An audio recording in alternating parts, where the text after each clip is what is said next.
Alhamdulillah, alhamdulillahi rabbil alamin,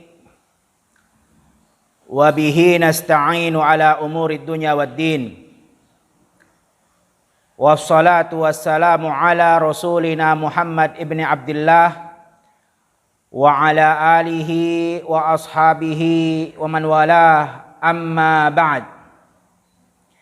Alhamdulillah, selalu kita memuja dan memuji Allah Subhanahu wa ta'ala atas segala nikmat-nikmat, anugerah-anugerah yang sangat banyak yang telah Allah berikan kepada kita. Daripada nikmat-nikmat yang masih Allah berikan sampai sekarang ini adalah nikmat keimanan, nikmat kesehatan, begitu pula nikmat waktu luang, sehingga kita dapat melanjutkan peribadatan kita kepada Allah Subhanahu wa ta'ala.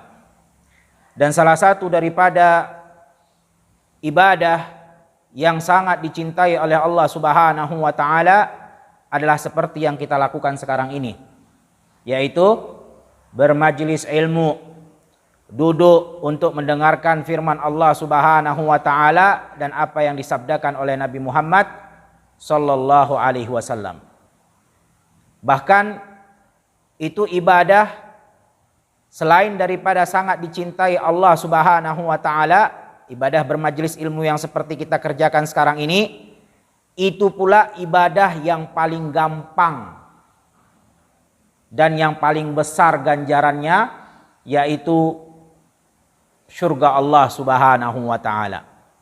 Sudahlah dia paling dicintai, yaitu bermajlis ilmu, juga dikerjakan yang paling gampang di antara ibadah-ibadah yang lain, karena tinggal duduk, dengar, amalkan apa yang didengar dari firman Allah dan sabda Nabi Muhammad.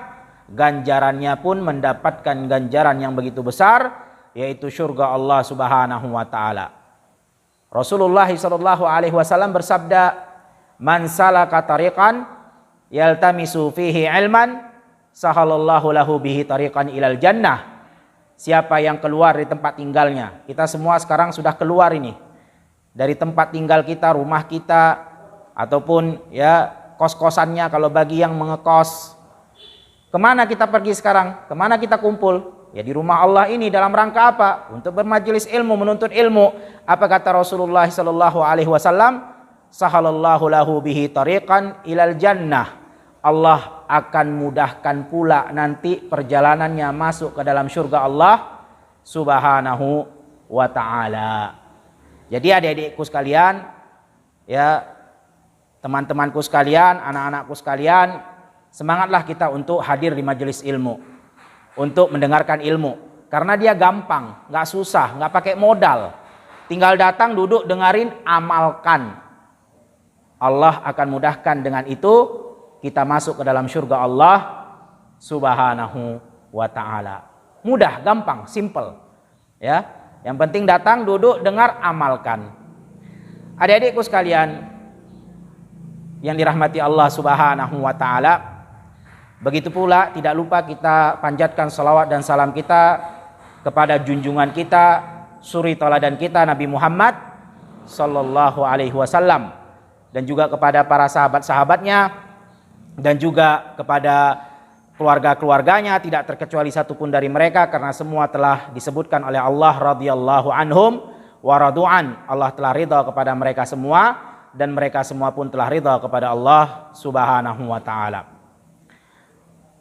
Adik-adik, anak-anakku sekalian yang dirahmati Allah Subhanahu wa ta'ala,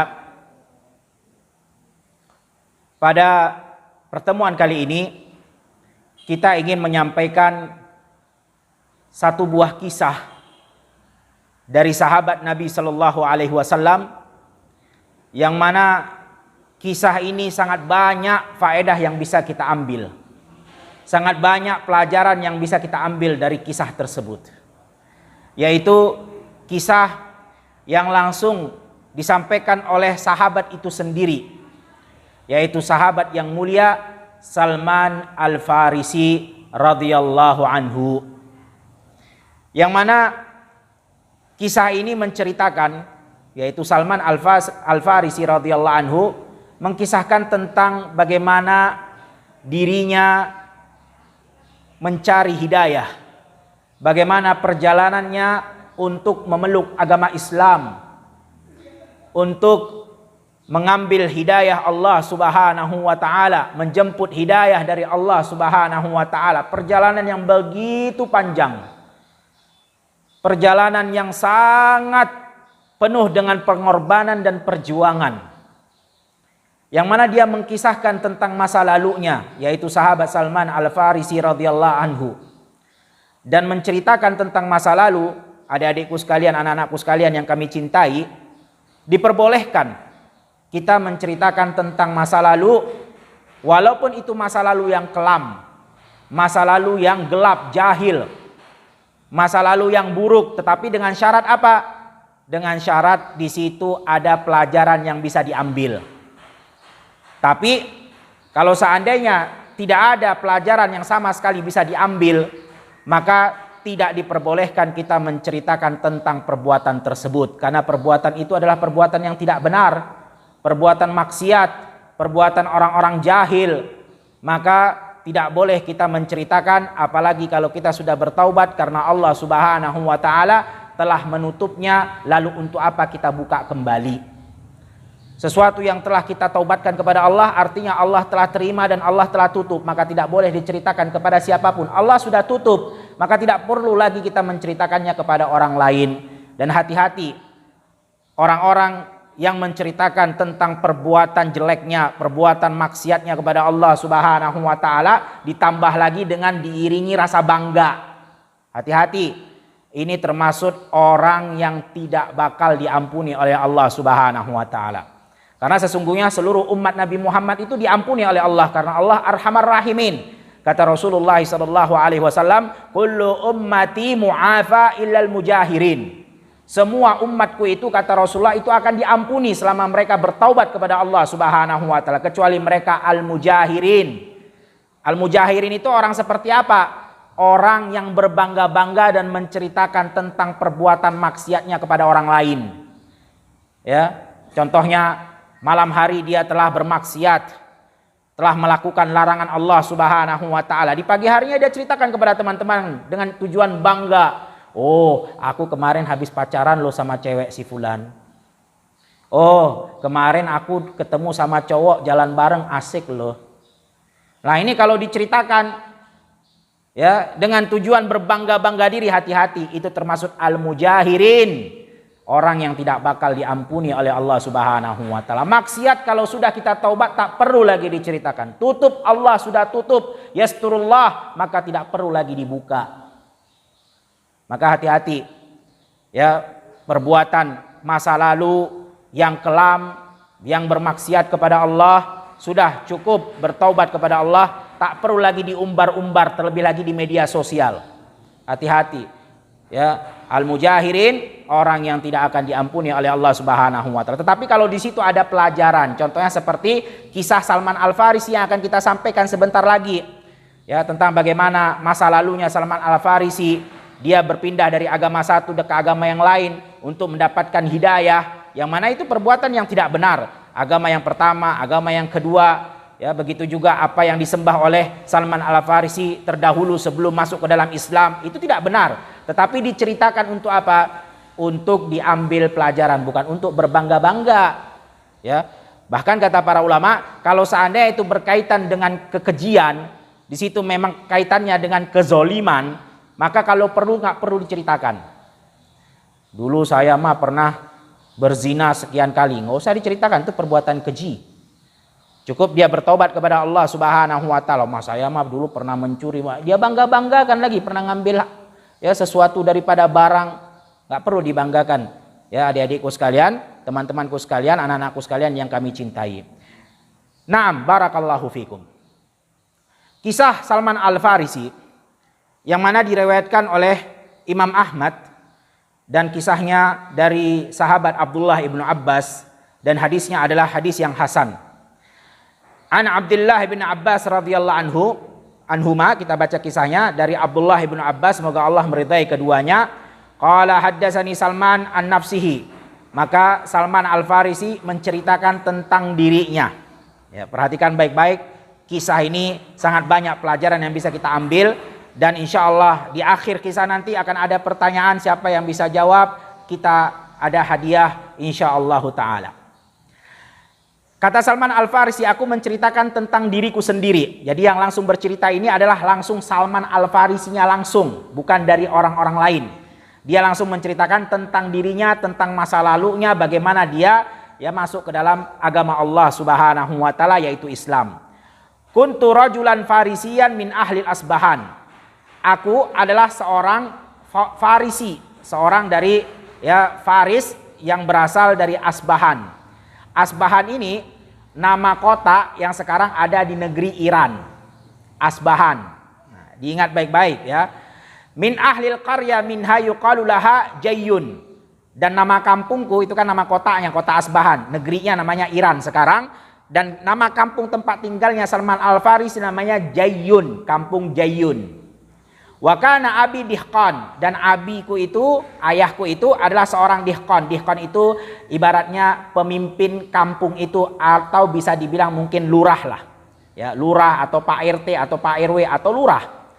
Wa kuntu ahabbu khalqillah ilaihi, dan aku adalah orang yang paling dicintai oleh ayahku. Jadi ayahnya sangat cinta kepada anaknya, yaitu Salman Al-Farisi. Falam yazal bihi hubbuhu iyahu hatta habasani fi baitihi kama tahbisul jariyah. Saking cintanya ayahnya kepada Salman Al-Farisi, sampai dia mengurungku di rumah, tidak boleh keluar, layaknya seperti anak gadis yang sedang dipingit. Kalau anak gadis yang sedang dipingit gak boleh keluar rumah, dijaga betul-betul di dalam rumah. Nah seperti itulah Salman Al-Farisi dikurung di dalam rumah, saking cintanya, saking sayangnya ayahnya kepadanya, biar gak terjadi apa-apa kalau keluar. Jadi lebih aman di rumah aja, seperti anak perempuan. Anak perempuan lebih aman di rumah daripada keluyuran, keluar sana keluar sini. Kemudian wa ajhadtu fil majusiyah hatta kuntu qatinan nar alladhi yaquduha. Dan aku karena memang dikurung di rumah, ya sudah bersungguh-sungguh dalam beribadah di agama Majusi, agamanya orang-orang yang menyembah api, sampai aku menjadi qatinan nar, yaitu orang yang menjaga api, yang selalu menghidupkan api. Ini anak-anakku sekalian, adik-adikku sekalian yang dirahmati Allah Subhanahu wa taala, posisinya bukan posisi biasa ini. Ini pekerjaan yang sangat sakral, yaitu menjaga api. Di dalam agama Majusi, api itu adalah Tuhan mereka yang mereka sembah. Sehingga siapa yang menjaga Tuhan mereka, berarti ini posisinya bukan sembarangan. Dia jaga itu api biar nggak mati apinya, biar nggak mati Tuhannya gitu. Ya, ini bukan tingkatan biasa di agama Majusi. Kalau sudah sampai ke tingkatan penjaga api, berarti dia penjaga Tuhan, maksudnya begitu. Ya, orang yang dekat dengan Tuhan mereka, yaitu api. La yatrukuha takhbu sa'atan, yang mana kerjaannya tidak boleh meninggalkan api itu, sampai api itu redup, nggak boleh sedikit pun. Pokoknya selalu bersama api itu, biar api itu tidak padam, selalu dijaga, selalu bersama api tadi. Qala wa kanat li abi dhai'ah 'azimah, dan ayahku punya kebun yang sangat luas. Jadi bapaknya Salman Al-Farisi ini punya kebun yang sangat luas. Qala fasyagila fi bunyani lahu yauman. Pada satu hari bapaknya ini ada pekerjaan yang menyibukkan dia, sehingga tidak bisa pergi ke kebun. Faqala liya bunai inni qad syughiltu fi bunyan hadzal yaum an dhai'ati. Kemudian bapaknya berkata kepada Salman Al-Farisi, wahai anakku, aku hari ini sangat sibuk karena ada pekerjaan membangun bangunan, sehingga aku tidak sempat untuk pergi ke kebun, ngurusin kebun gak sempat. Kemudian fadhhab fattali'ha wa amarani fiha bi ba'di ma yurid. Akhirnya ayahnya perintahkan kepada Salman Al-Farisi untuk keluar dari rumah, pergi ke kebun, lihat kebun kita, bersihkan sedikit kebun kita atau cangkul sedikit kebun kita, untuk agar kebun kita menjadi baik dan bagus. Dan kemudian diperintahkan beberapa perintah dari ayahnya untuk Salman Al-Farisi. Jadi Salman Al-Farisi pada hari itu dibolehkan keluar oleh ayahnya, khusus hari itu. Kenapa? Karena ayahnya memiliki pekerjaan yang sangat sibuk, sehingga nggak sempat pergi ke kebun. Daripada kebun nggak ada yang ngurusin, ya sudahlah, Salman Al-Farisi kamu hari ini boleh keluar dari rumah. Yang mana padahal tadi sudah kita sampaikan di awal, ayahnya saking sayangnya kepada Salman, saking ayahnya menjaga Salman Al-Farisi biar nggak mengapa-mengapa di luar, itu nggak boleh keluar, di rumah aja. Takut nanti ya Salman Al-Farisi diganggu orang ataupun takut nanti terluka jatuh. Pokoknya saking cintanya kamu harus di rumah aja. Nah khusus hari itu karena memang tidak ada yang mengurusi kebun, ya sudahlah. Ayahnya bilang hari ini kamu boleh keluar wahai Salman Al-Farisi untuk mengurus kebun kita. Kemudian fadhhab fa'attali'ha wa amarani fiha bi ba'di ma yurid fa kharastu uridu dai'atahu fa marartu bil kanisah minal kana'is nasara. Kemudian keluarlah Salman Al-Farisi ya untuk pergi ke kebunnya tadi yang disuruh sama ayahnya. Ketika dia dalam perjalanan, dia menjumpai satu buah gereja daripada gereja orang-orang Nasara, orang-orang Nasrani. Fasami'tu aswatahum fiha wa hum yusallun. Ketika aku lewat, aku dengar suara mereka sedang berdoa di dalam gereja. Ya, wa kuntu la adri ma amrun nas lihabasi abi iya fi baitihi. Dan aku nggak tahu tentang agama yang lain, tentang bagaimana orang-orang di luar sana. Jadi selama ini dia berada di rumahnya, dikurung. Dia nggak tahu apa yang terjadi. Yang dia tahu bahwasannya agama itu cuma satu, yaitu agama Majusi. Agama menyembah api. Dia nggak tahu ada di situ agama Nasrani, ada di situ agama Yahudi. Dia nggak tahu. Kenapa? Karena setiap hari dia di rumah, nggak boleh keluar oleh ayahnya. Nah itu terheran-heran Salman Al-Farisi. Falamma marartu bihim wa sami'tu aswatahum dakhaltu alaihim andur mayasnaun.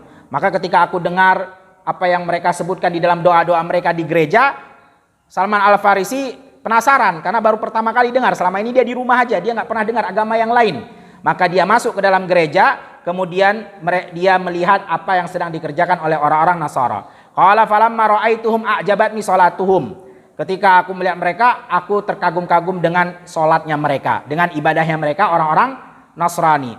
Wa raghibtu fi amrihim, dan aku ya mau ikut dengan agamanya karena agama ini lebih baik daripada agama yang selama ini Salman Al-Farisi ya ibadahi. Wa qultu hadza wallahi khairum minad din alladzi nahnu alaihi. Demi Allah, kata Salman Al-Farisi, agama ini lebih baik daripada agamaku yang aku ibadahi, yaitu agama Majusi.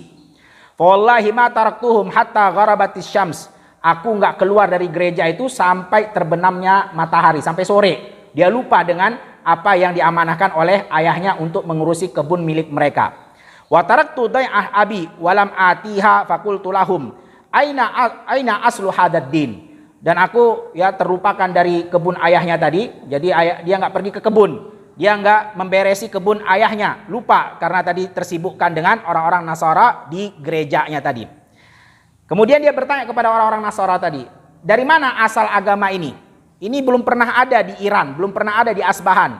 Saya selama ini di rumah aja nggak lihat di mana asal agama ini berada. Maka orang-orang Nasara mengatakan qalu bisyam, ini dari negeri Syam. Nah, negeri Syam itu jamaah sekalian yang dirahmati Allah Subhanahu wa taala, adik-adikku sekalian, Syam itu dulu, kalau sekarang dia sudah jadi 4 negara. Ya, kalau dulu itu 1 negara. Apa dulu 4 negara itu?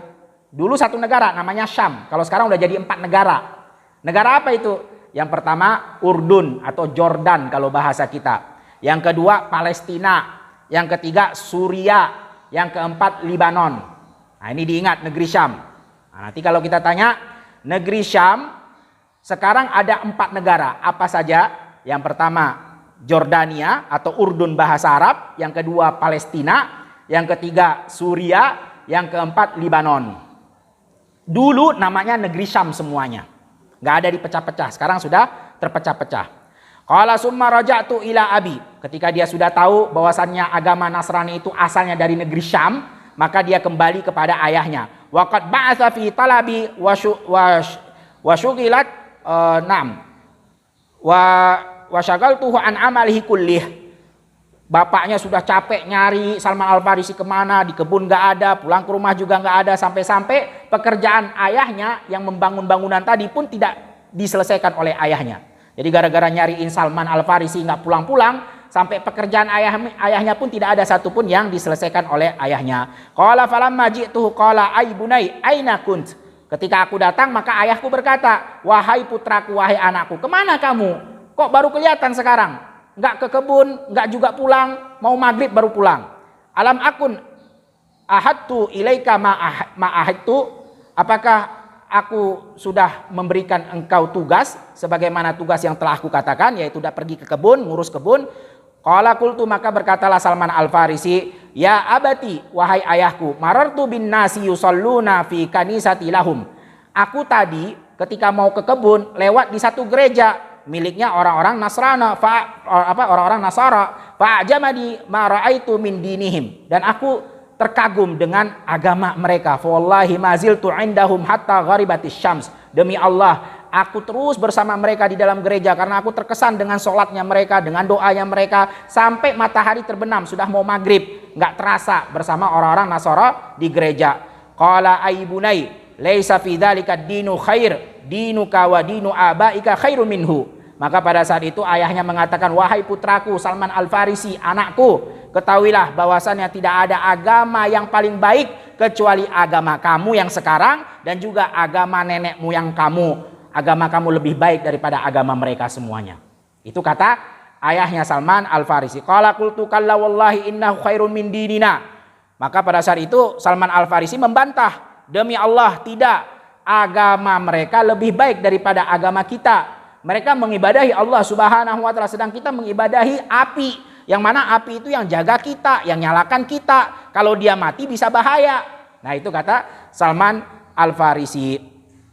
Kemudian fakhafani faja'ala fi rijli qaidan summa habasani fi baiti. Maka ayahnya khawatir terhadap Salman Al-Farisi. Wah, bahaya ini Salman Al-Farisi, ya bisa-bisa dia pindah agama. Karena ayahnya takut, sayang sama Salman Al-Farisi. Maka ayahnya pun mengikat kakinya dengan tali, kemudian mengurungnya di dalam rumah biar nggak keluar, biar nggak ketemu lagi sama orang-orang Nasara. Ya udah di rumah aja kamu, saya ikat kakinya biar nggak bisa pergi. Kemudian qala faba'astu ilan Nasara. Salman Al-Farisi nggak nyerah, nggak putus asa. Dia kirim surat kepada orang-orang Nasara melalui perantara. Saya nggak bisa keluar, saya nggak bisa datang ke gereja, tapi saya bisa kirim surat untuk orang-orang Nasara. Apa isi suratnya? Maka pada saat itu disebutkan, idza qadima alaikum rukbun minasyam tijaran minan Nasara fa akhbirni bihim. Kalau nanti ada pedagang yang datang dari negeri Syam, jadi Salman Al-Farisi kan di Iran, kampung dia. Nah, nanti kalau ada pedagang-pedagang dari negeri Syam datang ke Iran, maka beritahu aku. Qala faqadima alaihim raqbun minasyam tujjara minan Nasara. Maka datanglah pedagang-pedagang orang-orang Nasrani dari negeri Syam. Qala fa akhbiruni bihim. Maka mereka pun memberitahu kepada Salman Al-Farisi. Itu udah ada tuh, pedagang dari negeri Syam sudah datang di Iran yang sesuai kamu pesan. Kemudian qala faqultu lahum idza qadaw hawaijahum wa aradur raj'a ila biladihim fa'adhinuni bihim.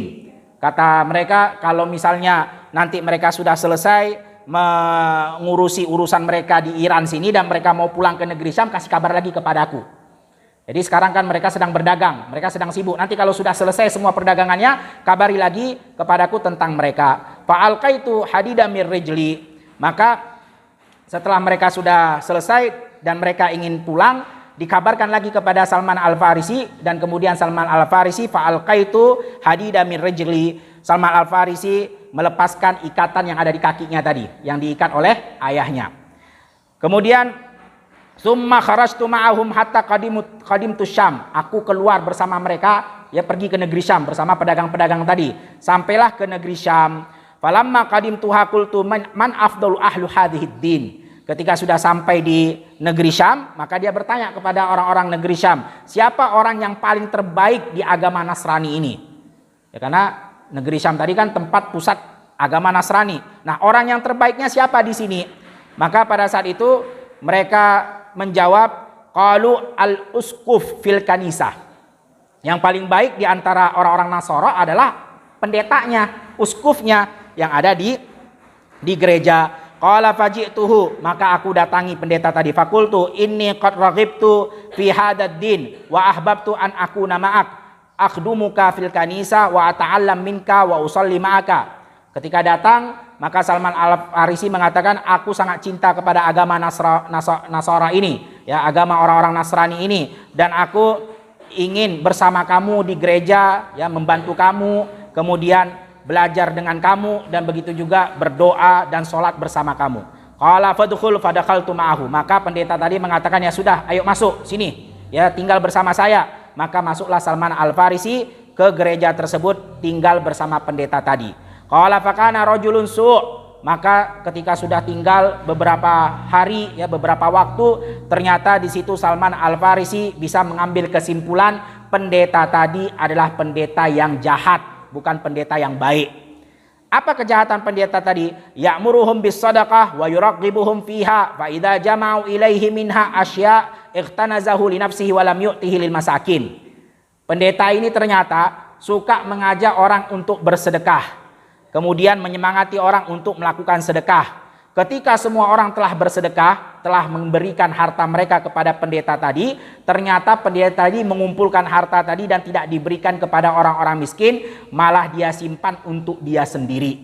Nah, inilah keburukan pendeta tadi. Jadi dia makan harta sedekah. Dia suruh orang sedekah dan orang percaya sama dia karena dia adalah pendeta. Akhirnya setelah terkumpulkan semua harta sedekah tadi, bukannya dikasih ke orang fakir miskin, tapi dia makan sendiri. Disebutkan hatta jama'a sab'a qilalin min dhahabi wa waraqin. Sampailah terkumpul 7 tong yang isinya dari emas dan perak. Saking banyaknya yang dia kumpulkan, bukan 1 tong 2 tong, 7 tong yang besar, isinya penuh semua dengan emas dan perak. Qala fa abghatuhu bughdan syadidan lima ra'aituhu yasna. Dan aku Salman Al-Farisi, kata Salman Al-Farisi, aku sangat benci kepada pendeta itu karena perbuatan yang telah dia kerjakan.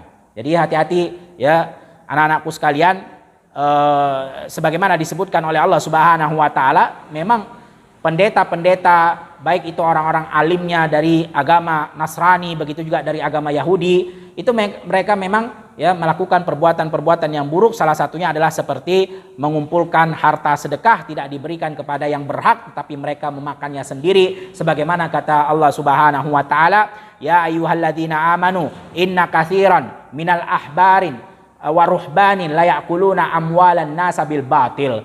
Kata Allah Subhanahu wa taala, wahai orang-orang yang beriman, sesungguhnya banyak di antara orang-orang alim dari Yahudi ataupun Nasrani yang mereka memakan harta-harta manusia dengan batil, yaitu harta-harta sedekah. Kemudian ketika Salman Al-Farisi ya sangat membenci pendeta, summa mata, maka meninggallah pendeta tadi. Fastama'at ilaihin nasara liyadfinuh. Maka berkumpullah seluruh orang-orang Nasrani, pengikutnya, muridnya, kumpul ya untuk mengubur pendeta tadi yang sudah mati, pendeta yang jahat tadi. Faqultu lahum inna hadza kana rajulun su'. Maka aku mengatakan kepada orang-orang Nasara itu semua ya, pengikutnya, begitu juga murid-muridnya, tentang perihal pendeta tadi yang sudah mati. Salman Al-Farisi mengatakan, sesungguhnya pendeta ini adalah pendeta yang jahat, pendeta yang enggak baik. Ya'murukum bis sadaqah wa yuraghibukum fiha fa idza ijtama'u biha ikhtanazaha li nafsihi wa lam yu'til masakin minha syai'an. Kata Salman Al-Farisi, ini dulu semasa hidupnya pendeta ini, dia memerintahkan kalian untuk bersedekah, untuk mengeluarkan harta, menyemangati kalian untuk sedekah. Tetapi ketika sudah berkumpul harta itu kepada dirinya, bukannya dia kasih kepada orang miskin, tapi dia kumpulkan harta itu untuk dirinya sendiri. Maka qalu, pada saat itu orang-orang pengikutnya, muridnya pendeta tadi mengatakan, wa ma ilmuka bidzalik, apa buktinya kamu bisa mengucapkan seperti itu? Kok kamu bisa menuduh pendeta ini yang ini adalah guru kami, yang kami percaya kepadanya, kok kamu bilang orang jahat? Mana buktinya? Maka pada saat itu qala Salman Al-Farisi mengatakan, qultu ana adullukum ala kanzihi, aku akan tunjukkan di mana dia simpan harta sedekah itu. Aku tunjukkan di mana hartanya. Kemudian qalu fadullana alaih, ya udah tunjukkan kemana, ya mana hartanya tadi yang kamu bilang. Qala fara'aituhum mawdi'ah, maka aku tunjukkan tempatnya di mana. Qala fastukhriju minhu sab'a qilalin mamlu'a dhahaban wa wariqan, maka mereka mengeluarkan 7 gentong yang sangat besar yang berisi penuh dengan emas, begitu juga dengan perak. Qala falamma ra'aiha qalu wallahi la nudfinuhu abada. Ketika mereka sudah mendapatkan buktinya bahwasanya pendeta yang mereka percaya selama ini adalah orang yang suka mengumpulkan harta sedekah tapi tidak dikasih kepada orang yang berhak, tidak dikasih kepada miskin dan fakir, begitu juga orang-orang yang membutuhkan, maka mereka mengatakan, ya wallahi la nudfinuhu abadan. Fasalabu summa rajamu bil hijarah summa ja'u birajulin akhar faja'aluhu bimakanih. Maka pada saat itu mereka mengatakan, tidak akan kami kubur pendeta ini. Pendeta yang sudah mati ini, yang jahat ini nggak bakal kita kubur, tapi kita akan salib, kemudian kita lempari dengan batu, ya begitu saja ditinggalkan tanpa dikubur. Saking mereka marahnya dan bencinya kepada pendeta yang jahat tadi, yang suka menipu orang-orang, disuruh sedekah tapi bukannya dikasih kepada yang berhak, malah dia makan sendiri. Sampai akhirnya didatangkanlah pendeta yang lain, kemudian ditempatilah kepada tempat gereja yang di situ ada Salman Al-Farisi. Jadi diganti yang lain. Yang pendeta jahat tadi udah mati, udah disalib, dilempari batu, tidak dikubur, dibiarkan begitu aja sampai membusuk. Saking mereka benci dan marahnya. Kemudian mereka datangkan pendeta yang lain yang sangat baik untuk mengganti pendeta yang buruk tadi. Yaqulu Salman, maka berkatalah Salman Al-Farisi, "Fama ra'aitu rajulan la yusalli khamsa ara annahu afdalu min." Kata Salman Al-Farisi menceritakan kepada Abdullah bin Abbas tadi, demi Allah bersumpah Salman Al-Farisi, tidak aku jumpai orang yang paling baik yang tidak sholat 5 waktu. Karena kan kondisinya bukan seorang muslim. Ini pendeta ini seorang Nasara, dia nggak sholat 5 waktu. Dan ketika itu Salman Al-Farisi sedang menceritakan kepada Abdullah bin Abbas ketika dia sudah masuk Islam. Kata Salman Al-Farisi, demi Allah, tidak aku jumpai orang yang paling baik yang bukan muslim maksudnya. Tidak aku jumpai orang yang paling baik yang dia bukan agama Islam, agama selain Islam, melainkan pendeta yang kedua tadi ini, yang menggantikan pendeta yang jahat tadi, guru dia yang pertama, yang jelek tadi, yang suka mengumpulkan harta sedekah tapi tidak diberikan kepada orang-orang miskin. Azhad fid dunya wala arghabu fil akhirah. Pendeta yang kedua tadi itu adalah pendeta yang betul-betul zuhud terhadap dunia, begitu juga sangat suka kepada akhirat, sangat semangat untuk ibadah, untuk mendapatkan pahala. Wala ad'abu lailan wa naharan minhu, dan tidak ada yang paling semangat untuk beribadah di malam hari, begitu juga di siang hari, kecuali pendeta tadi yang kedua tadi. Jadi pendeta yang kedua nih, gurunya yang kedua ini baik.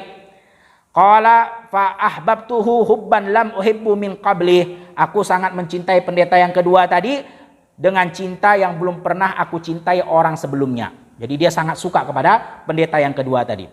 Kemudian wa aqamtu ma'ahu zamanan, dan aku tinggal bersama pendeta yang kedua tadi beberapa waktu. Summa hadarathul wafa. Kemudian ya pendeta yang kedua tadi tibalah waktu ajalnya, karena pendeta yang kedua tadi sudah tua, sudah tiba waktu ajalnya. Faqultu lahu ya fulan inni kuntu ma'aka, wahai fulan, aku bersama kamu sudah beberapa waktu ini, sudah beberapa bulan ini aku bersama kamu. Wa ahbabtuka hubban lam uhibbuhu ahadan min qablika, dan aku sangat mencintaimu wahai pendeta, wahai guruku, yang aku tidak pernah mencintai orang lain seperti aku cinta kepadamu. Kemudian waqad hadaruka ma tara min amrillah fa ila man tusibihi, dan sungguh telah hadir apa yang telah hadir dari Allah, yaitu kematian, karena semua orang pasti mati. Ya, semua orang pasti akan menemui ajalnya, dan ajalmu sudah sampai sebagaimana yang telah kau lihat wahai pendeta, wahai guruku, guru yang kedua. Fa ila man tusibihi, sebelum engkau wafat, sebelum engkau meninggal, kepada siapa engkau wasiatkan aku wahai guruku? Wa ma ta'muruni, dan apa yang kau perintahkan untukku? Qala aibunai, wahai anakku, kata pendeta yang kedua ini, wahai Salman Al-Farisi, wallahi ma'a'lam ahadal yaum ala ma kuntu alaihi laqad halakan nas wa baddalu wa taraku aktsara ma kanu alaihi illa rajulan bimusil wa huwa fulan. Kata gurunya tadi, pendeta yang kedua, pendeta yang baik, wahai anakku, demi Allah, aku tidak mengetahui satupun pada hari ini yang sama seperti diriku melaksanakan ibadah kepada Allah Subhanahu wa taala. Karena memang ya adik-adikku sekalian, jamaah sekalian yang dirahmati Allah Subhanahu wa taala, pendeta-pendeta ahlul kitab dari Yahudi dan Nasara itu sedikit dari mereka memang yang masih beriman kepada Allah Subhanahu wa taala, masih melaksanakan syariat Allah Subhanahu wa taala, tapi sedikit. Ya, kebanyakan dari mereka sudah mengganti kitab mereka berupa Taurat dan Injil. Mereka sebagian sudah melakukan kesyirikan, tidak lagi bertauhid kepada Allah Subhanahu wa taala, kecuali illa qalilan minhum, sedikit dari mereka. Sebagaimana yang dikhabarkan oleh Rasulullah sallallahu alaihi wasallam. Aku nggak ada yang tahu satupun yang sesuai dengan ajaran yang aku kerjakan ini, kata pendeta tadi. Illa, kecuali satu orang, ada di negeri Musil. Musil ini satu tempat sekarang ada di negeri Irak. Namanya Musil, adanya di Irak.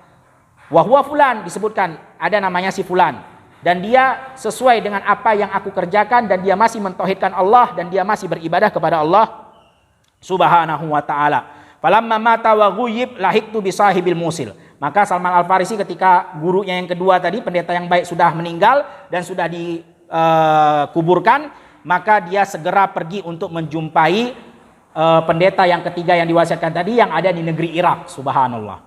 Ya, perhatikan, ini perjalanan yang bukan biasa, adik-adikku sekalian, anakku. Demi untuk mendapatkan hidayah, demi untuk belajar ilmu.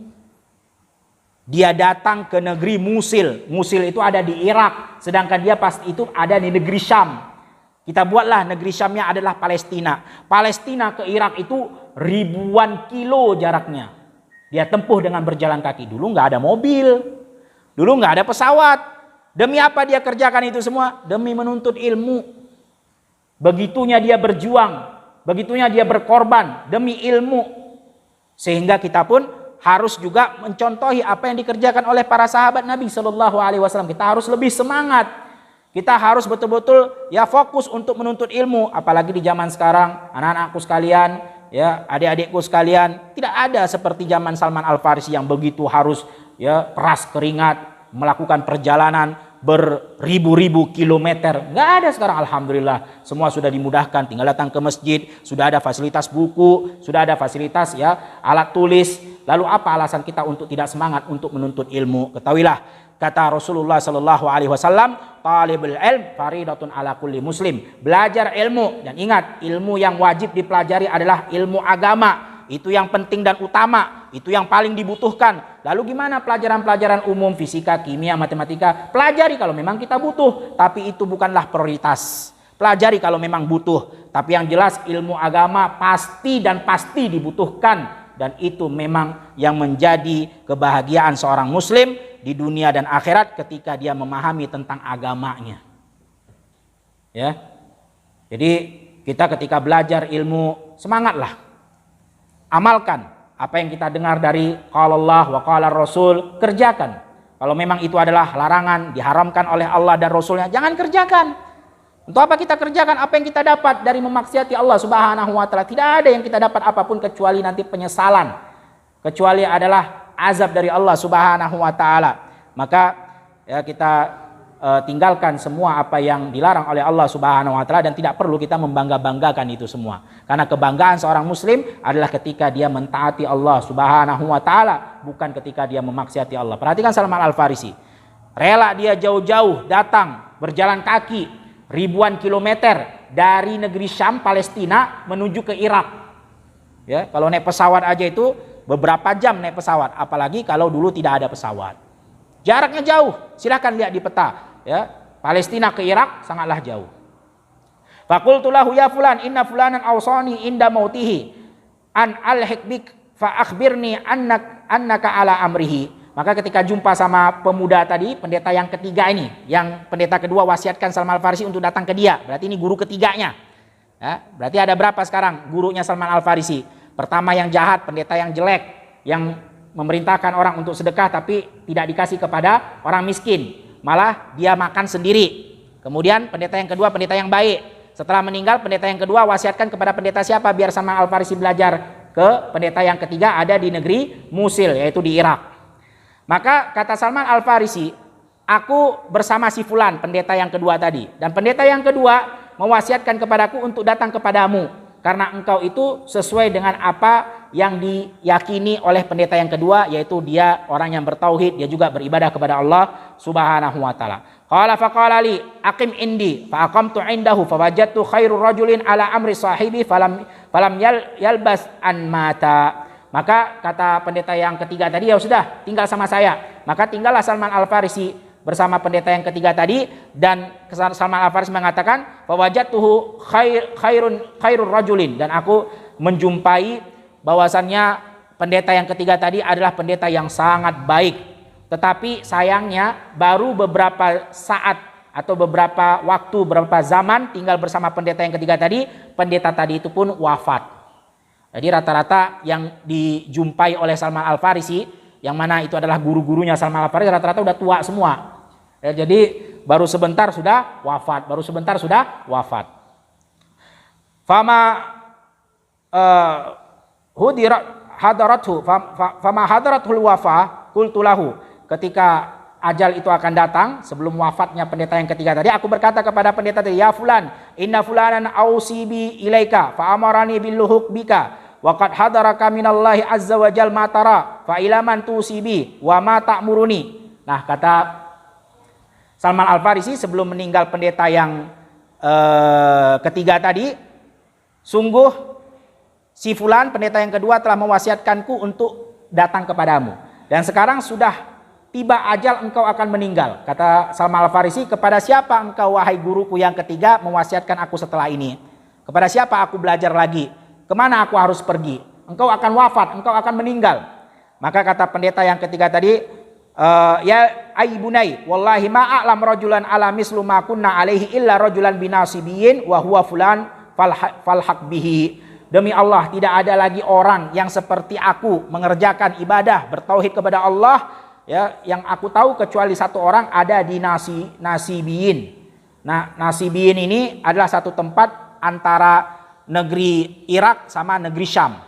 Jadi tadi dia ada di negeri Irak, Musil. Nah, disuruh lagi kembali ke negeri Syam. Antara negeri Syam dengan negeri Irak ada namanya tempat Nasibiyin. Dan dia adalah si fulan namanya. Maka cobalah engkau datang kepada dia. Qala falamma mata wa ghuyib lahiktu bi sahibi nasibin faji'tuhu fa akhbartuhu bi khabari wa ma amarani bi sahibi. Qala, maka pada saat itu setelah wafat meninggal, maka Salman Al-Farisi tadi datang kepada orang yang sudah diwasiatkan oleh gurunya yang ketiga, yaitu di tempat yang disebut dengan Nasibiyin, di antara negeri Irak dengan negeri Syam. Maka dia jumpai tadi, wallahi ma labistu an nazala bihil maut. Maka dia jumpai pendeta yang keempat tadi, berarti ini pendeta yang keempat ya. Sama seperti pendeta yang ketiga, orangnya baik, orangnya beribadah kepada Allah, mentauhidkan Allah, tapi cuma sebentar aja tinggal bersama pendeta yang keempat, ternyata dia sudah wafat lagi, sudah mati. Jadi orangnya sudah tua semua, pendeta yang kedua sudah tua, pendeta yang ketiga sudah tua, pendeta yang keempat sudah tua, rata-rata sudah tua. Di situ Salman Al-Farisi menjumpai mereka dan hanya hidup sebentar bersama mereka. Sebelum wafat pendeta yang keempat, maka Salman Al-Farisi berkata lagi seperti yang sama kepada pendeta yang ketiga. Wahai pendeta yang keempat, guruku, aku diperintahkan oleh pendeta yang kedua untuk menjumpai si fulan, pendeta yang ketiga, kemudian pendeta yang keempat yaitu engkau. Dan sekarang engkau juga akan wafat, engkau sedang sakratul maut, sudah tua. Sebelum wafat, kepada siapa engkau wasiatkan aku wahai guruku? Ya, kepada siapa engkau perintahkan aku untuk belajar lagi? Karena sebentar lagi engkau akan wafat. Maka jawaban gurunya tadi, demi Allah, ya, tidak ada satupun yang aku ketahui yang sesuai dengan apa yang aku kerjakan, mentauhidkan Allah, mengibadai Allah, kecuali satu orang ada di tempat Amuriyah. Ini Amuriyah ini adalah tempat yang sekarang ada di negeri Turki. Amuriyah tempatnya sekarang ada di negeri Turki. Perhatikan, dari Syam ke negeri Turki itu lebih jauh lagi daripada dari Syam ke Irak. Sekarang aja kalau dari Indonesia, perhatikan, kalau kita ke Arab Saudi itu 9 jam 10 jam naik pesawat. Itu dari Saudi ke Turki lagi masih beberapa jam lagi. Masih 3-4 jam lagi. Ya, masih jauh lagi dari Arab menuju ke Turki. Karena Turki sekarang udah Eropa, bukan lagi Arab. Ya. Nah, ada satu orang di situ, di Amuriyah, yaitu di Turki. Kalau kau mau, kata pendeta yang keempat tadi, datanglah ke dia, bergurulah, karena satu-satunya aku kenal yang masih mentauhidkan Allah, masih sesuai dengan agama Nasrani yang murni, adalah dia yang ada di Turki. Maka kalau kamu mau, datanglah. Di sini pendeta yang keempat bilang kalau kamu mau. Kenapa? Karena tahu itu jaraknya jauh banget. Ya, bukan sedikit, itu ribuan kilometer lagi itu jaraknya yang harus ditempuh. Perhatikan bagaimana Salman Al-Farisi belajar untuk mencari ilmu, untuk memahami tentang kebenaran, untuk mencari Islam. Dia rela berkorban apapun, dia rela dia melakukan perjalanan sejauh manapun demi untuk menuntut ilmu. Nah, ini yang harus kita ya contohi, adik-adikku sekalian, teman-temanku sekalian. Sahabat Nabi Shallallahu Alaihi Wasallam yang mereka telah digelar oleh Allah Subhanahu Wa Taala radhiyallahu anhum wa radu'an. Allah telah ridha kepada mereka semua dan mereka pun semua telah ridha kepada Allah Subhanahu wa Ta'ala. Falamma mata, begitu juga ketika sudah meninggal pendeta yang keempat tadi, maka dia segera untuk pergi ke Turki. Lihat, dia pergi ke Turki untuk menjumpai gurunya yang kelima. Setelah jumpa dengan gurunya kelima, maka dia menceritakan tentang kisah dia pertama dengan pendeta yang jelek, yang buruk, kemudian diganti dengan pendeta yang kedua yang baik, yang ketiga juga begitu, yang keempat juga begitu, yang kelima juga begitu, yaitu di negeri Turki tadi. Maka kata pendeta yang kelima yang ada di negeri Turki, akim indi. Ya sudah, kalau begitu tinggal sama aku. Fa'aqamtu ma'arajulin ala hadi ashabihi wa amrihim. Aku tinggal bersama pendeta yang kelima, yang mana sesuai dengan apa yang disampaikan oleh pendeta yang keempat. Dia adalah orang yang taat kepada Allah, semangat beribadah sesuai dengan ajaran Nasrani yang masih murni. Kemudian waqtasabtu hatta kana li Buqairati wa Gunaimah. Aku tinggal bersama pendeta yang kelima tadi, kemudian sambil bekerja sampai aku memiliki beberapa ekor ya dari sapi, begitu juga beberapa ekor dari kambing. Jadi bukan hanya dia belajar, tapi dia juga bekerja sehingga dia punya sedikit daripada harta yang Allah Subhanahu wa taala berikan. Maka setelah itu tiba lagi ajal pendeta yang kelima tadi ini. Ya, pendeta yang kelima tadi ternyata sudah tua juga. Maka tiba ajalnya pendeta yang tua tadi. Sebelum meninggal pendeta tadi, kata Salman Al-Farisi, sama seperti yang keempat, ketiga dan kedua. Kata Salman Al-Farisi, ilaman tusibi, famada ta'muruni. Kepada siapa engkau wasiatkan aku, wahai guruku yang kelima, sebelum engkau wafat? Siapa yang kau perintahkan biar aku pergi belajar lagi kepada dirinya? Karena memang ya jarang ditemui pendeta-pendeta yang masih memanut atau meyakini menjalankan ibadah kepada Allah Subhanahu wa taala. Rata-rata mereka semua telah merubah syariat Allah Subhanahu wa taala. Maka kata pendeta yang kelima tadi ini, demi Allah, aku tidak mengetahui satu pun di atas muka bumi ini yang seperti ajaran yang aku kerjakan, yang masih menganut agama yang murni seperti yang aku lakukan. Gak ada lagi, kata pendeta yang kelima. Tetapi walakinnahu qad adalluka zamanan nabi wa huwa mab'utsu bidini Ibrahim. Tapi kata pendeta yang kelima tadi, sekarang adalah waktunya, zamannya akan munculnya nabi yang terakhir yang diutus dari negeri Arab yang membawa ajarannya Nabi Ibrahim. Kalau dibilang pendeta yang mana yang masih murni, mana yang masih alim, masih bagus, masih mentaati Allah, mengibadai Allah, itu udah gak ada lagi, kata pendeta yang kelima. Tapi jangan takut, kata pendeta yang kelima, gurunya tadi yang kelima, engkau sekarang sudah berada di zaman yang di situ akan diutus nabi terakhir dari negeri Arab yang membawa ajaran Nabi Ibrahim. Kemudian yakhruju bi ardil Arab muhajiran ilal ardi baina harratain, yang mana ciri-cirinya dia keluar dari negeri Arab yaitu Mekah menuju ke negeri yang di situ ada harratain. Harratain itu artinya dua batu yang hitam. Jadi harra syarqiyah, harra gharbiyah dalam bahasa Arab. Itu kalau kita pergi ke Madinah, ya kalau kita tanya kepada orang di sana pasti tahu semua. Harratul syarqiyah, harratul gharbiyah. Itu kota Madinah kalau kita lihat dari atas, itu di sebelah kiri kanannya ada gunung-gunung batu-batu hitam. Sebelah kiri kanannya. Dan di tengah-tengahnya itu ada perkebunan kurma. Jadi begitu bentuk kota Madinah Al-Munawwarah. Kalau kita ya drone dari atas, lihat divideokan dari atas, seperti itu bentuknya. Jadi di tengah itu semua perkebunan kurma, ya rimbun dan masya Allah padat banyak. Dan kiri kanannya dikelilingi perkebunan kurma itu dengan gunung yang batunya warnanya hitam semua. Jadi bukan gunung yang hijau, bukan. Gunung isinya batu, tapi batunya khusus batu yang berwarna hitam. Sehingga dikatakan harratus syarqiyah, harratul gharbiyah. Kemudian disebutkan lagi bihi alamatu la tukhfa. Nah, ingat baik-baik nih. Kata gurunya yang kelima tadi, dan dia punya ciri-ciri khusus biar engkau tidak tertipu, biar engkau ketemu itu nabi. Ciri-ciri khusus yang tidak mungkin bisa ditiru dan tidak mungkin bisa ditutup-tutupi. Ada 3 kata pendeta yang 5 tadi. Apa yang pertama cirinya? Ya'kulul hadiah, dia itu makan hadiah. Kalau diberikan kepadanya disebutkan ini hadiah, maka dia makan. Wala ya'kulu sadaqah, dan dia tidak makan sedekah. Jadi kalau dikatakan ini ada makanan, ini sedekah, dia nggak mau makan. Itulah Rasulullah sallallahu alaihi wasallam. Baina katifaihi khatimun nubuwah atau khatamun nubuwah. Di antara kedua pundaknya, kiri dan kanan, di tengah-tengah itu ada tanda cap kenabian. Jadi bukan cap seperti stempel sekolahan, bukan ya. Cap kenabian itu bentuknya adalah daging yang lebih, yang nimbul, daging lebih lah begitu, yang timbul di badan, di antara bahu kanan dan bahu kiri. Dan daging yang timbul itu ada bulu-bulu halusnya, ada rambut-rambut halusnya, seperti tai lalat tapi ada bulu-bulunya gitu.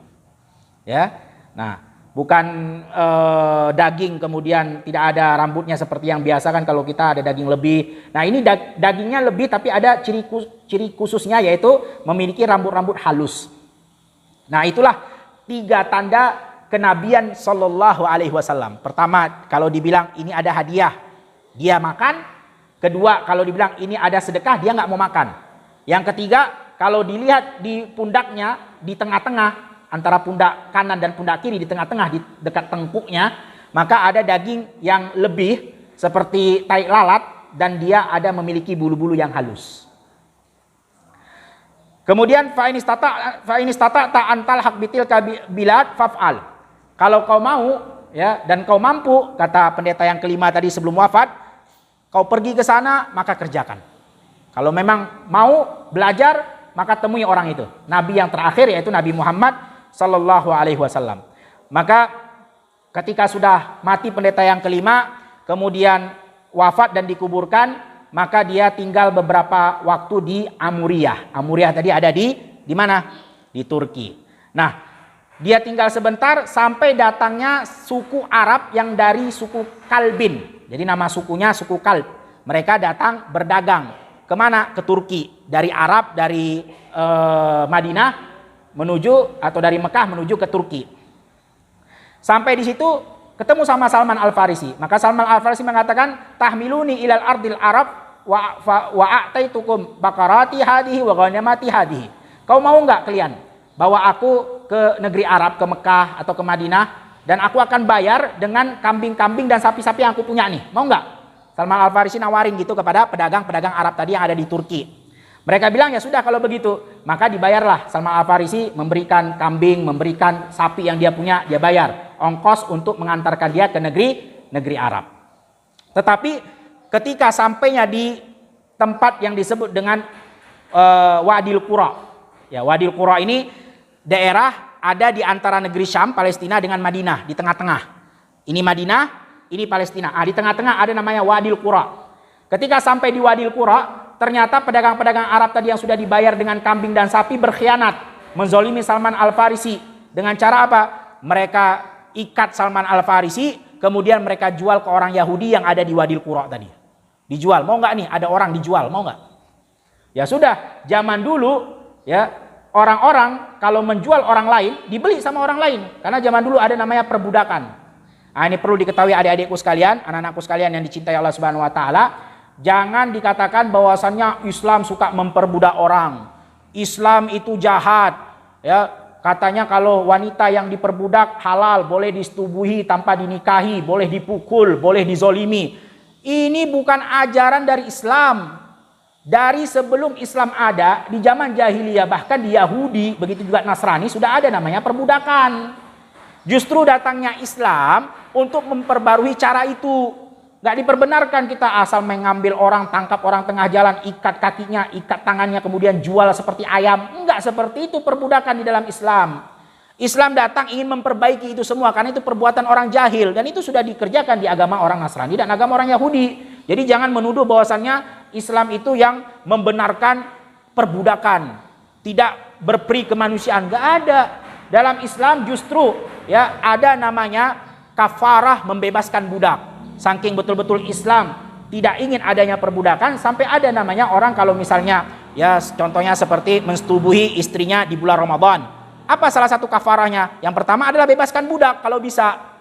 Ya, begitu juga kalau dia bernazar, dia bersumpah tapi tidak dia kerjakan, salah satu kafarahnya adalah membebaskan budak. Begitu juga ada keutamaan i'tiq raqabah, keutamaan orang yang membeli budak kemudian membebaskannya. Ada keutamaannya, pahala yang begitu besar. Menunjukkan Islam bukannya agama sadis. Justru Islam datang ingin membenarkan, bukan seperti itu perbudakan yang dibolehkan.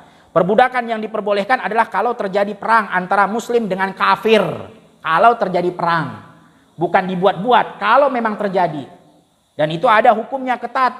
Ya, bahkan diperintahkan kalau memang seorang budak itu telah memeluk agama Islam, lebih baik dimerdekakan dan keutamaannya sangat besar. Nah, itu dia. Bukan seperti apa yang dislogan-slogankan oleh orang-orang yang tidak memahami tentang ajaran Islam.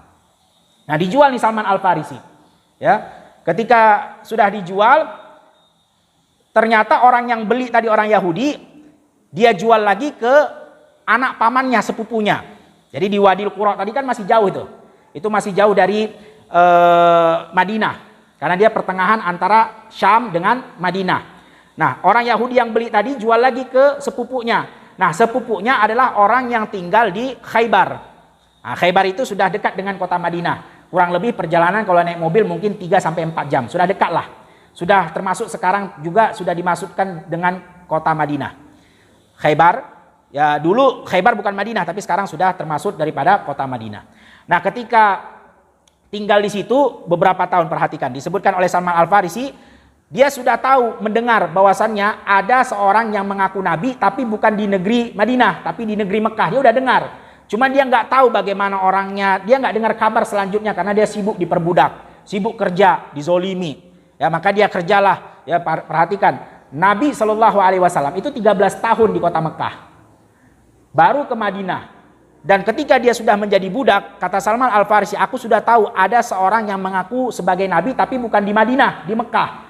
Artinya dia 13 tahun sudah menjadi budak demi untuk menuntut ilmu, mendapatkan kebenaran. Perhatikan, 13 tahun baru Rasulullah ke Madinah.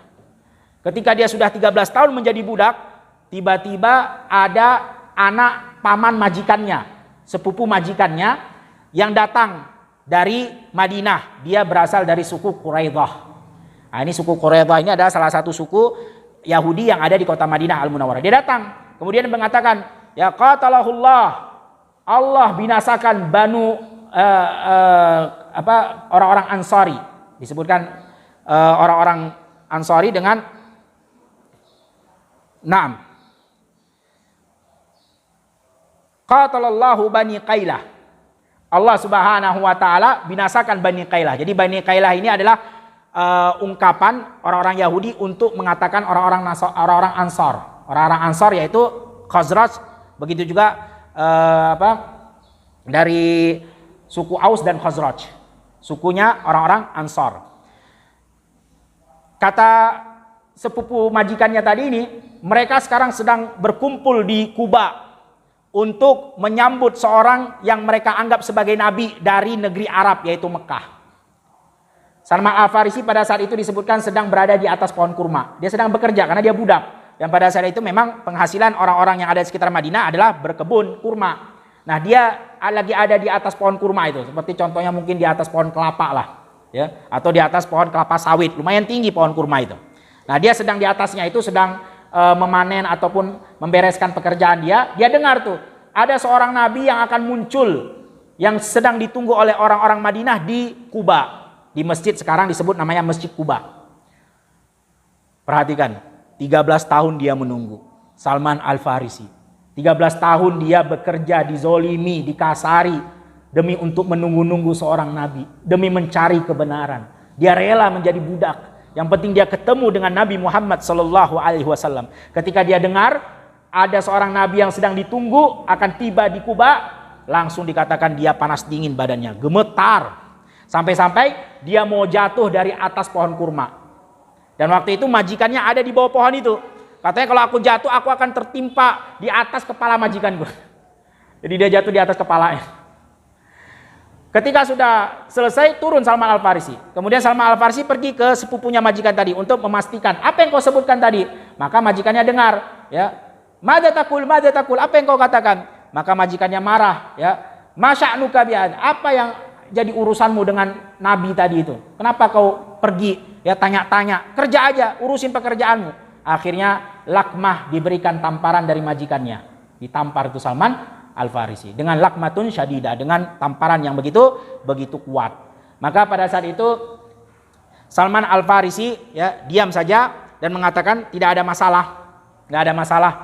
Dan dia kumpulkan beberapa kurma. Kemudian keesokan harinya dia sengaja diam-diam datang ke Rasulullah. Rasulullah sudah sampai di Masjid Kuba. Dia datang bawa kurma. Kemudian dia katakan kepada Rasulullah yang pada saat itu sedang berkumpul dengan sahabat-sahabatnya, kalian itu baru datang dari tempat yang jauh dan kalian ini kelaparan, punya keperluan, maka aku punya makanan sedikit daripada kurma. Ini aku berikan untuk engkau dan sahabatmu sebagai sedekah.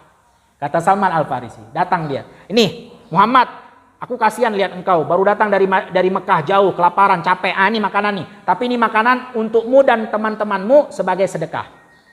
Waktu itu Rasulullah terima. Ketika diterima, dipanggil sahabat-sahabatnya, disuruh makan itu kurma, tapi Rasulullah nggak makan satu pun daripada kurma itu. Kata ya Salman Al-Farisi, fawahida. Ini satu tandanya nih. Dapat satu. Keesokan harinya dia kumpulkan lagi beberapa kurma. Dia datang lagi ke Rasulullah Shallallahu Alaihi Wasallam. Dia katakan, wahai Muhammad, kemarin aku kasih makanan kurma sebagai sedekah, engkau nggak mau makan. Yang makan teman-teman kamu. Nah sekarang aku datang untuk memuliakan engkau, biar engkau makan. Ini makanan namanya hadiah, bukan sedekah. Maka diambil sama Rasulullah, dipanggil teman-teman yang lain, dimakan berbarengan. Rasul pun ikut makan. Kata Salman Al-Farisi, nah ini yang kedua. Ketemu. Keesokan harinya Salman Al-Farisi nggak bawa makanan. Cuman pada saat itu Rasulullah sedang berada di kuburan Baqi', sedang mengantar jenazah sahabatnya. Dan Rasulullah duduk di situ. Ketika itu Salman Al-Farisi ya sengaja memutar-mutari Rasulullah Shallallahu Alaihi Wasallam. Dan Rasulullah memakai ya burdah pada saat itu, pakai selendang. Jadi dia pakai baju, kemudian ditutupi dengan selendang. Jadi nggak kelihatan tai lalatnya Rasulullah Shallallahu Alaihi Wasallam karena ketutup dengan selendang. Salman Al-Farisi terus lihat ke kiri, lihat ke kanan, putar-putar. Akhirnya Salman Al-Farisi Rasulullah tahu, ternyata ini orang lagi nyari sesuatu. Ya, lagi nyari sesuatu. Sengaja Rasulullah Shallallahu Alaihi Wasallam buka selendangnya, kemudian dia tampakkan tanda kenabiannya. Maka disitulah Salman Al-Farisi menangis, memeluk Rasulullah, kemudian mencium Rasulullah. Subhanallah. 13 tahun dia menunggu diperbudak demi kebenaran, demi hidayah, demi ilmu.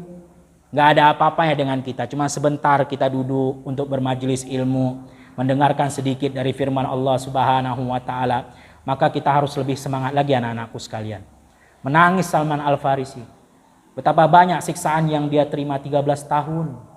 Disiksa, dizolimi, dipukul, budak. Dan yang memperbudaknya adalah orang Yahudi, orang yang gak paham akan ilmu agama, orang yang zolim, ditampar, diinjak 13 tahun. Ketemu dengan Rasulullah, dia cium, itu tanda kenabian Rasul.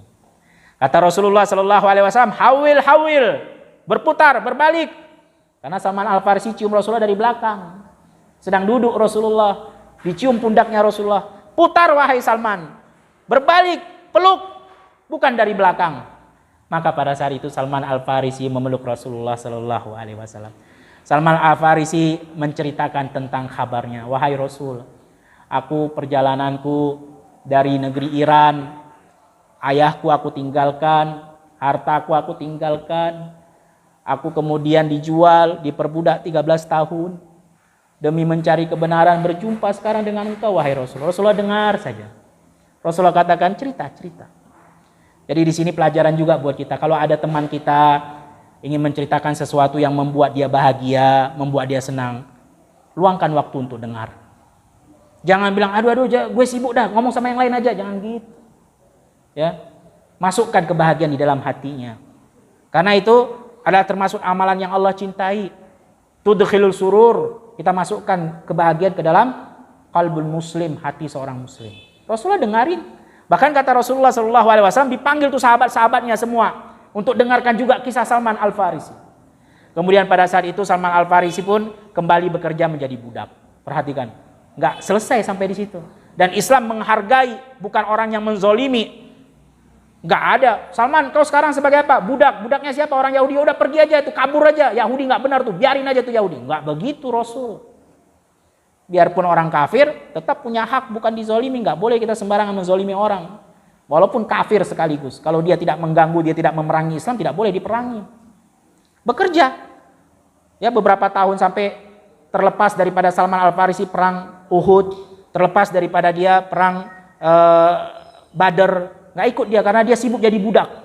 Dia bukan nggak ikut perang karena dia sibuk main Facebook, bukan.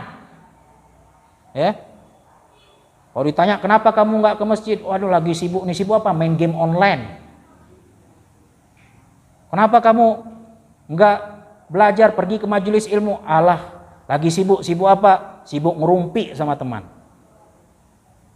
Salman Al-Farisi nggak ikut perang Badar, nggak ikut perang Uhud karena dia kesibukan dengan perbudakan. Dia nggak bisa lepas dari Rasulullah, nggak membiarkan dia kabur. Kalau kita kan kabur aja orang kafir, ngapain lo? Enggak. Orang Yahudi itu sudah beli dengan harga, Salman Al-Farisi dibeli, dan itu haknya orang Yahudi. Sampai akhirnya kata Rasulullah Shallallahu Alaihi Wasallam, katib ya Salman. Katib, tahu nggak? Katib itu artinya kalau ada seorang budak, dia mengkatib majikannya, artinya dia menawarkan kepada majikannya, kamu mau jual saya berapa? Saya beli diri saya sendiri. Itu artinya katib. Jadi kalau ada seorang budak, dia ngomong ke majikan ke tuannya, wahai tuanku, kamu mau jual saya dengan harga berapa? Saya beli diri saya dengan cicil. Nah, itu namanya katib. Jadi diberikan tawaran, ayo deh saya mau beli diri saya sendiri. Daripada jadi budak terus kan gitu. Berapa kamu mau jual? Nah, pada saat itu majikannya, tuannya mengatakan, saya jual kamu kalau kamu bisa beli dengan harga 300 pohon kurma, begitu juga 40 auqiyah. Ya, ini kita tutup dengan ini. 300 pohon kurma itu semuanya harus hidup, ditanam dari kecil. Begitu juga 40 auqiyah, harga jumlah harta.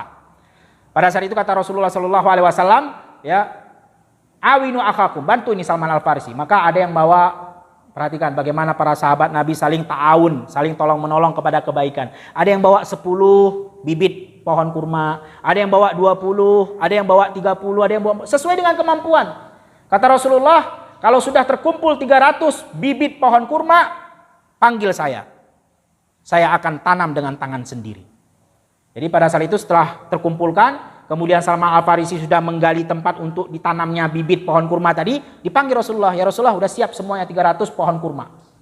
Rasulullah dengan tangannya sendiri, perhatikan, ini Rasulullah. Dia langsung membantu saudaranya dengan tangannya. Karena innamal mu'minuna ikhwah, semua orang beriman itu bersaudara. Maka kita harus saling tolong menolong di dalam kebaikan, bukan saling tolong menolong di dalam keburukan. Ada teman ngerokok, kemudian diajak teman yang lain, jangan begitu. Kalau mau ajak yang baik. Nggak ada, jangan, yang lain juga jangan terpengaruh. Terkadang begitu teman yang ngerokok, lo ngerokok nggak mau, nggak jantan lo, nggak ganteng lo, jantan dari mana ngerokok? Ya, kalau jantan itu laki-laki, kita sudah katakan orang keren itu anak muda berani ke masjid berjamaah, itu keren. Itu termasuk apa? Yang Allah lindungi di hari kiamat nanti, Allah naungi. Salah satunya syabun nasya'a fi ibadatillah, pemuda yang melazimi untuk selalu mentaati Allah. Itu baru keren. Yang begini mah keren apanya?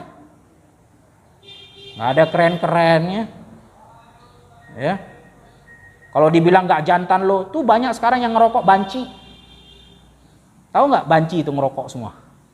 Nah itu banci, berarti yang ngerokok banci. Ya, kalau jantan nggak merokok dia.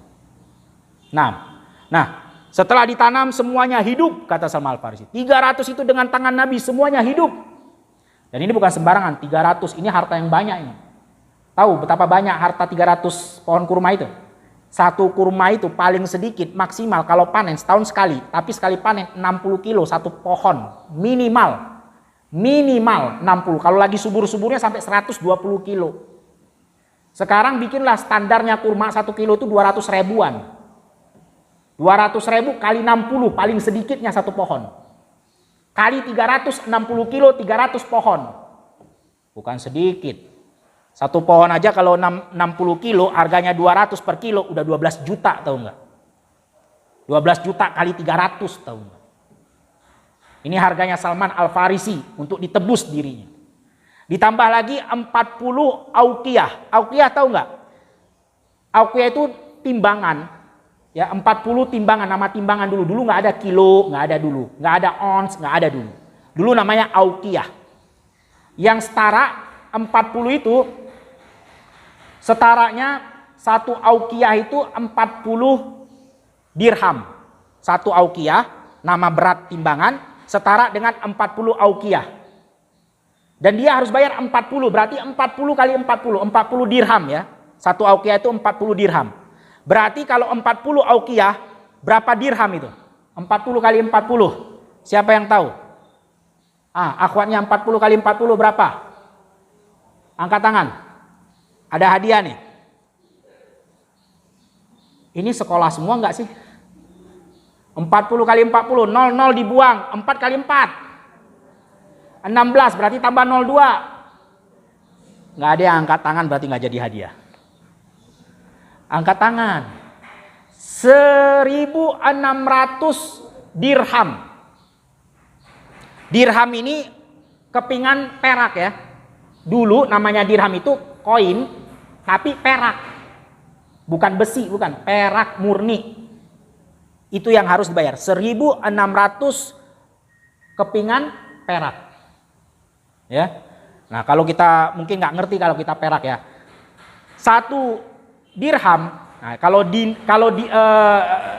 ada 2 mata uang di zaman Rasul. Satu namanya dirham, yaitu perak. Satu lagi namanya dinar. Dinar itu emas. Ya. Nah, biar kita paham nih berapa uangnya zaman sekarang. Begini cara ngitungnya. Jadi tadi kan 40 auqiyah sama dengan 1.600 dirham perak. Biar kita paham, 10 dirham itu baru menyamai 1 dinar emas. 1 dinar itu namanya emas. 10 perak baru menyamai 1 logam emas. Nah, berarti kan yang harus dia bayar 1.600. Berarti berapa kalau dibagi? Berapa? 1.600 bagi 10. Siapa yang tahu angkat tangan? 1.600 dibagi 10.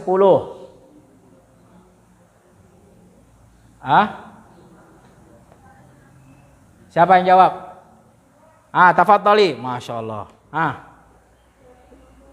Silakan. Tolong sampaikan. 160 dinar emas yang harus dia tolong sampaikan. Tafadhol, barakallah. Siapa yang jawab tadi? Masa 1.600 bagi 10 aja nggak tahu? 160.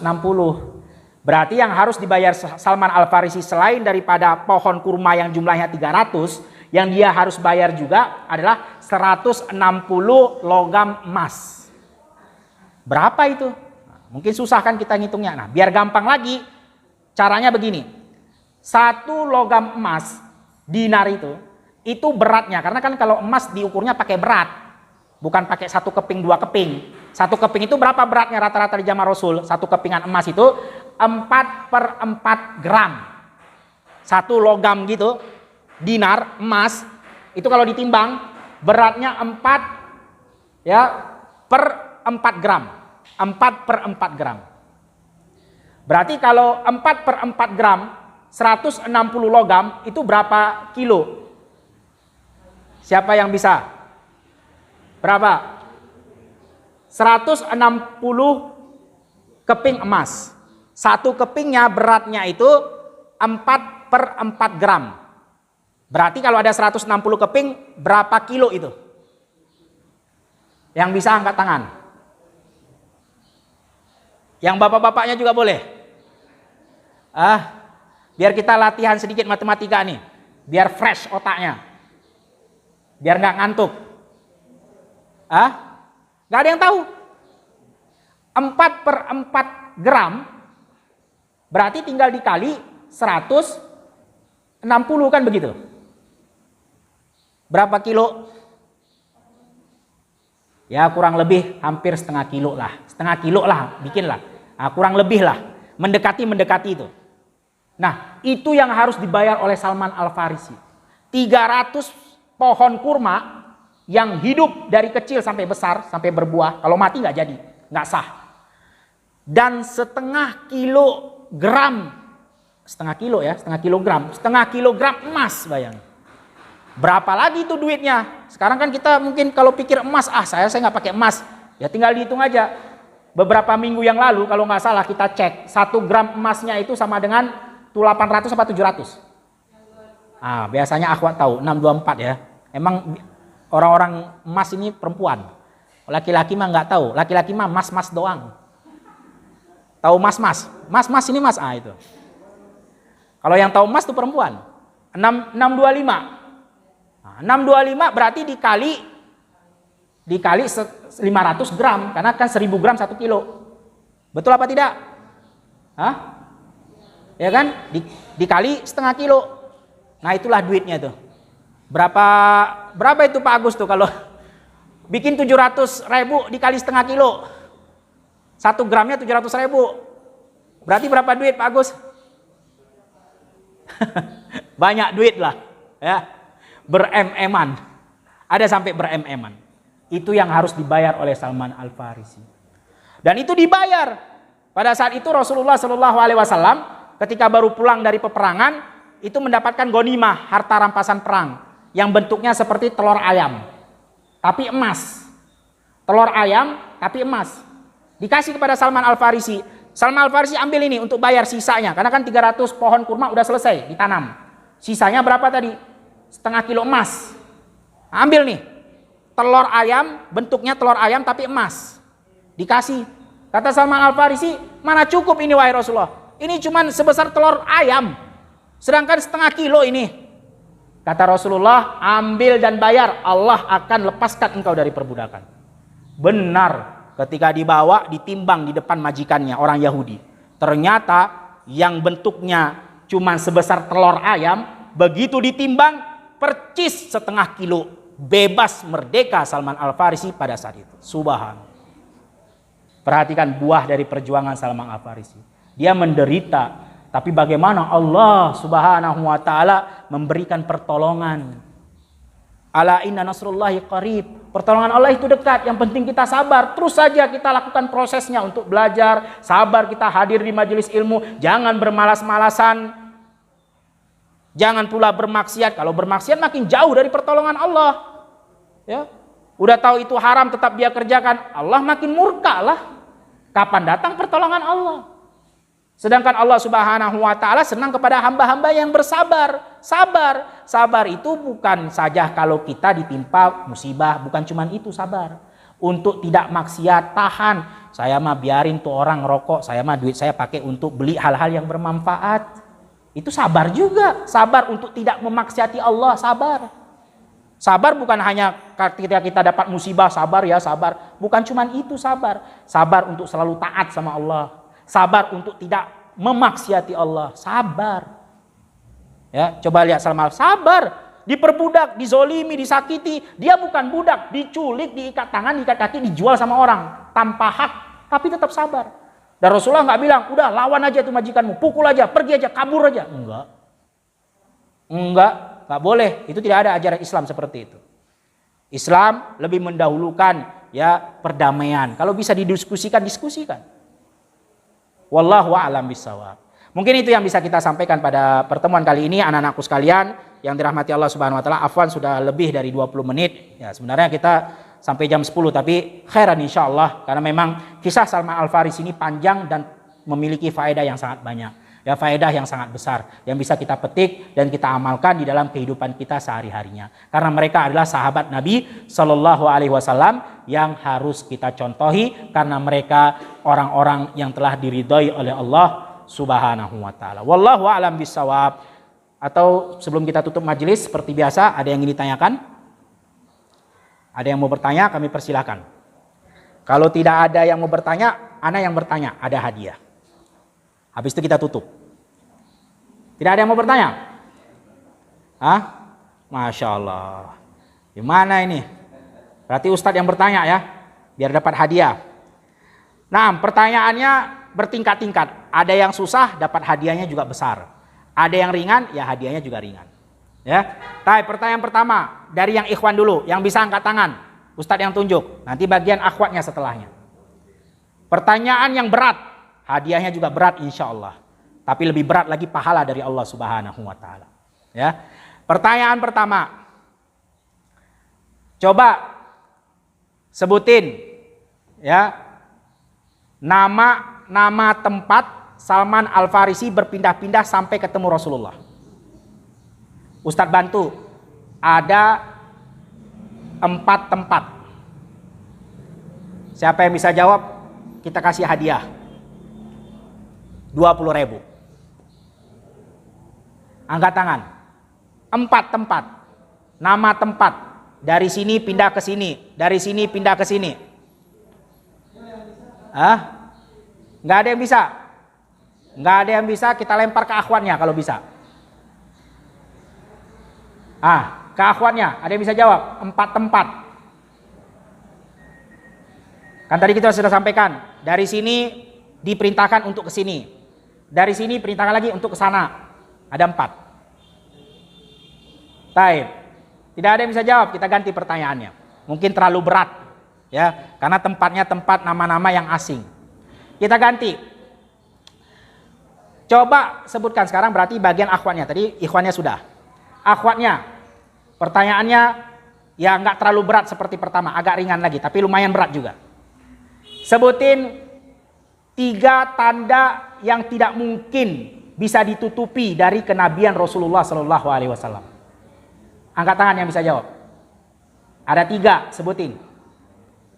3 tanda kenabian Rasul yang menjadi sebagai pegangannya Salman waktu itu. Sebutin. 1. Dikasih hadiah dia makan. 1. 2. Dia nggak makan sedekah. 3. Terakhir.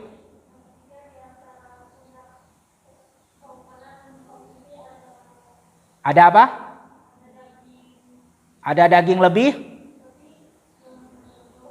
Berbulu-bulu halus. Masya Allah. Tafadholi silahkan. Masya Allah. Barakallahu fiki. Wah, ini ikhwannya jangan kalah. Gimana? Kita lagi ceritakan Salman ini laki-laki bukan perempuan. Salman ini sahabat Nabi laki-laki. Seharusnya ikhwannya lebih tahu daripada akhwatnya. Nah sekarang ikhwannya, pertanyaannya cuma yang berat juga, sama 20.000. Ya. Salman Al-Farisi, tadi kita sudah sampaikan, menjadi budak berapa tahun? Semenjak dia diculik dan dijual. Coba anak kecil. 13 tahun. Dari mana kita bisa tahu 13 tahun dia jadi budak? Karena ketika diperbudak Salman Al-Farisi, Rasulullah baru diutus jadi Rasul di mana? Di Mekah. Setelah di Mekah Rasul menjadi Nabi, 13 tahun setelahnya baru hijrah ke Madinah. Tafadhali. Masya Allah, barakallahu fiik. Nah sekarang pertanyaannya agak lebih ringan karena hadiahnya ringan. Tapi gantian akhwatnya sekarang. Jadi satu pertanyaan. Akhwatnya. Sekarang lebih ringan lagi. Ya. Agama yang pertama sekali yang dianut oleh Salman Al-Farisi apa? Tadi ada beberapa agama. Yang lain yang belum jawab. Yang pertama sekali agama yang dianut. Agama apa? Siapa yang bisa angkat tangan? Mana? Nggak ada yang angkat tangan akhwatnya? Kalau nggak ada yang angkat tangan, Ustadz nggak tahu siapa yang jawab. Ini ibunya. Masya Allah. Kalau ibunya nggak apa-apa. Ibunya kita kasih buku. Mana mungkin kita kasih uang? Majusi itu agama nyembah siapa? Nyembah api. Tafadhali barakallahu fiki. Tolong sampaikan akhwannya. Tolong sampaikan. Wah ini sampai ibu-ibunya juga harus turun gunung kayaknya nih menjawab. Gimana ini? Kemana semua tadi ini kita udah ceritakan, ya? Biar lebih bermanfaat ilmu untuk ibu-ibunya. Begitu juga bapak-bapaknya kalau mau jawab. Ini khususlah buat jajan anak-anak ya. Nah, pertanyaan berikutnya ringan nih, ikhwannya. Selesai kita tutup majelis ya. Salman Al-Farisi, berapa orang gurunya di agama Nasara? Yang lain belakang. 5 orang. Yang guru yang jahat, penipu, guru yang keberapa? Yang pertama. Tafadhal barakallahu fiik. 5 orang gurunya sebelum masuk Islam. Sekarang pertanyaan terakhir. Berarti akhwatnya ya. Nah, ringan aja. Sebutkan berapa jumlah pohon kurma yang harus dibayar Salman untuk membebaskan dirinya dari perbudakan? Berapa jumlah pohon kurma? Yang bisa angkat tangan. Berapa? 300 pohon kurma. Tafadhali. Masya Allah. Barakallahu fiki. Jazakillahi khairan. Pertanyaan terakhir, mungkin bapak-bapaknya nih. Ada bapaknya di belakang ini, biar ada buku alhamdulillah, ada bertemu salam jabat dan tangan. Ini sering kita nih ya nggak ngerti ketika berjabat tangan, mengucapkan salam, ada hukumnya. Jangan sembarangan aja. Bahkan ada yang nggak mau memberikan salam. Wah, bahaya itu. Nah, ini bapak-bapaknya. Insyaallah nih hadiah bermanfaat, ilmu. Pertanyaan terakhir. Ya. Pertanyaan terakhir.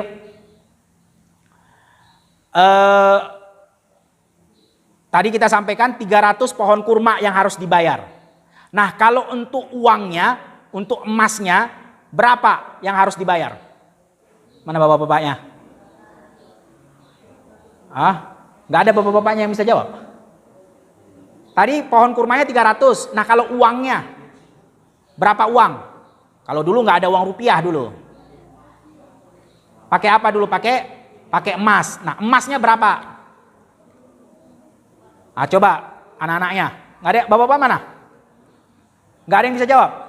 Anak-anaknya. Tafadholi. Berapa uangnya? 160 dinar. Kalau sekarang kan kita nggak pakai dinar. Kira-kira berapa kalau biar tahu duitnya itu? Diapakan?